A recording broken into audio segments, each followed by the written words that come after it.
पहली बार नहीं हुआ है कि मैंने यूपी में काबा करके सवाल पूछा। उससे पहले भी यूपी में इलेक्शन था, उस टाइम पे भी मैंने सवाल पूछे थे जिसका जवाब अब तक वो लोग दे नहीं पाई। ये क्या जवाब दे पाएंगे, अभी भी जवाब तो दे नहीं पाते, ये नोटिस दे देते हैं ये करके सारी चीज़ें कर रहे हैं। हमने कौन सा इतना बड़ा अपराध किया भाई कि आपको इतना बड़ा झूठ बोलना पड़ रहा है कि हम ये बोल रहे हैं यहाँ आ जाओ, है ना। एक बड़ा ही अजीब तरीके का आपको दबाव बनाना। सिंगर नेहा सिंह राठौर को उत्तर प्रदेश पुलिस ने एक नोटिस दिया है। नोटिस क्यों दिया है, क्या वजह है, हमारे साथ बात करने के लिए नेहा सिंह राठौर मौजूद हैं। नेहा सिंह जी, कब ये नोटिस मिला और कब पुलिस आई थी आपके पास? जी, ये नोटिस मुझे कल रात 8 बजे मिली है और ये मामला ये हुआ है कि अभी आप लोगों ने भी देखा होगा कानपुर देहात में एक कांड हुआ है जिसमें बुलडोजर चला दिया जाता है उनके घर पे और माँ बेटी जिंदा जल जाती हैं। तो मैं एक लोक गायिका के रूप में जो है मैंने हमेशा से अपनी जिम्मेदारी का निर्वहन करने का कोशिश किया है। मैं लगातार लोकगीत के माध्यम से सरकारों से सवाल पूछती रही हूँ। तो ये कोई पहली बार नहीं हुआ है कि मैंने यूपी में काबा करके सवाल पूछा। उससे पहले भी यूपी में इलेक्शन था, उस टाइम पे भी मैंने सवाल पूछे थे जिसका जवाब अब तक वो लोग दे नहीं पाई। ये क्या जवाब दे पाएंगे, अभी भी जवाब तो दे नहीं पाते, ये नोटिस दे देते हैं। तो उस चीज़ पे इनको बड़ा मिर्ची लग गई कि भाई ये कैसे हो सकता है। तो अंबेडकर नगर जहाँ पे मेरा ससुराल है, 2 दिन पहले जा कर के वहाँ पे मेरे ससुर जी को नोटिस थमा दिया। फिर वहाँ से बात नहीं बनी तो पूरी फौज एकदम से लद के, जैसे नहीं किसी बहुत बड़े क्रिमिनल को पकड़ने जाते हैं, और झूठ ये बोला। सबसे पहले मेरे हस्बैंड को कॉल करते हैं और ये कहते हैं कि मैं ना यूपीएससी की प्रिपरेशन करना चाहती हूँ। एक महिला फ़ोन करती हैं और हिमांशु जी आप तो क्योंकि यूपीएससी की कोचिंग कराते हैं तो आपको बड़ी जानकारी है, मुझे कुछ आपसे गाइडेंस लेनी है सर, आपसे ऐसे करके बात किया। तो हिमांशु भी बड़ा कंफ्यूज हो गए कि भैया किससे नंबर मिला, कौन आपको ऐसे बोला है। तो हमको कहीं से भी नंबर मिला है, हमको बस आपसे गाइडेंस चाहिए, आप एक बार मिल लीजिए, ठीक है। फिर हिमांशु ने बोला नहीं ऐसे तो मैं नहीं आ सकता हूँ किसी से भी मिलने। फिर 15 मिनट बाद कॉल आता है कि हम कानपुर देहात से बोल रहे हैं, फलाना दरोगा बोल रहे हैं, हमारी पूरी टीम आई हुई है, ये नोटिस रिसीव कर लो।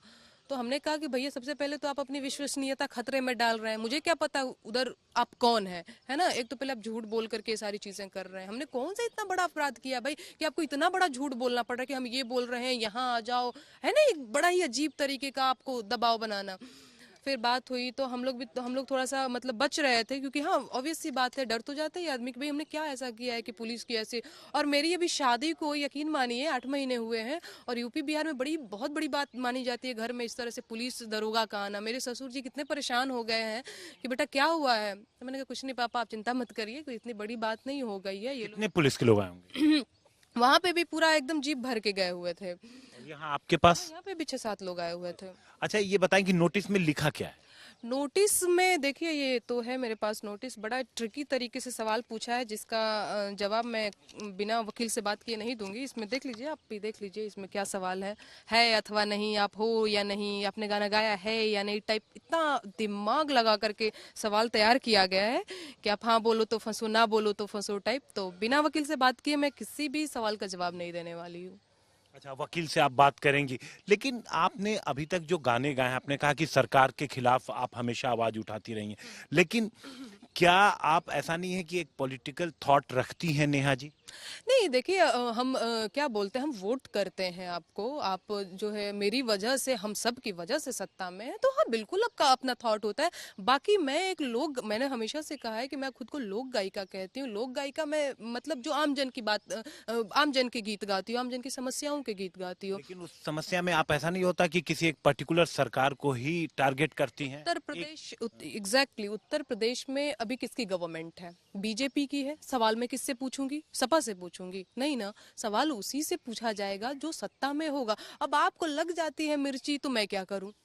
तो अभी आप अब अगला कदम क्या उठाएंगे? अगला कदम सर, बिना वकील से बात किए मैं कुछ भी नहीं उठाने वाली हूँ। तो अब इसके बारे में हमने अपने वकील से बात किया भी है, तो उन्होंने बताया कि जैसे मैं बताऊं आप वैसे करें। तो अगला कदम नोटिस का जवाब कब तक देने का कोई वक्त दिया गया है? आपको पेश होने के लिए कहा गया है? हाँ, 3 दिन बाद अगर मैं नोटिस का जवाब नहीं देती हूँ तो मेरे खिलाफ उचित कार्रवाई होगी। दिखाइए आप जरा वो नोटिस एक बार फिर। नोटिस देखिए, और उत्तर प्रदेश की सक्रियता की तो दाद, उत्तर प्रदेश पुलिस की सक्रियता की दाद देनी पड़ेगी। और कोई मामले में ये इतना सक्रिय हो या ना हो, इस मामले में तो बड़ी सक्रिय हो गई है। ये कहना है पुलिस का कि मतलब इससे माहौल खराब हो सकता हाँ है। जी, यूपी में काबा सीजन 2 जो मैंने गाना गाया है, जिसमें माँ बेटी के दर्द को बयां करने की कोशिश करी है, जिसमें मैंने ये बताने की कोशिश करी है कि किस तरह से क्या बोलते हैं प्रशासन की बर्बरता और ये सारी चीज़ों को दिखाने की कोशिश की है, तो उनको लगता है कि मैंने समाज में वैमनस्यता फैलाने की कोशिश करी है, सामाजिक सौहार्द बिगाड़ने की कोशिश करी है, मैंने समाज में तनावपूर्ण माहौल क्रिएट किया है। तो नेहा सिंह राठौर जिस तरीके से अब तक गाती रही वो आगे भी गाती रहेंगी। एग्जैक्टली मैं नहीं रुकी हूँ। यूपी में काबा सीजन 1 जब आया था उस टाइम एकदम इनके बड़े बड़े सांसद विधायक एकदम भेड़ बकरियों की तरह चले आए थे, यूपी में ई बा, यूपी में तो हर भतार बा, फलाना ढिमकाना करके। मैं तब नहीं रुकी थी, मैं अब रुकूंगी, मैं बिल्कुल नहीं रुकने वाली हूँ। तो आप ये देखिए, नेहा सिंह राठौर जिनको नोटिस मिला, उनका कहना है कि उनके पास 3 दिन का वक्त दिया गया है नोटिस में। आगे वो अपने वकील से बात करेंगी और उसके बाद ही उस नोटिस का जवाब देंगी। कैमरामैन अभिषेक बाई के साथ हिमांशु मिश्रा, दिल्ली।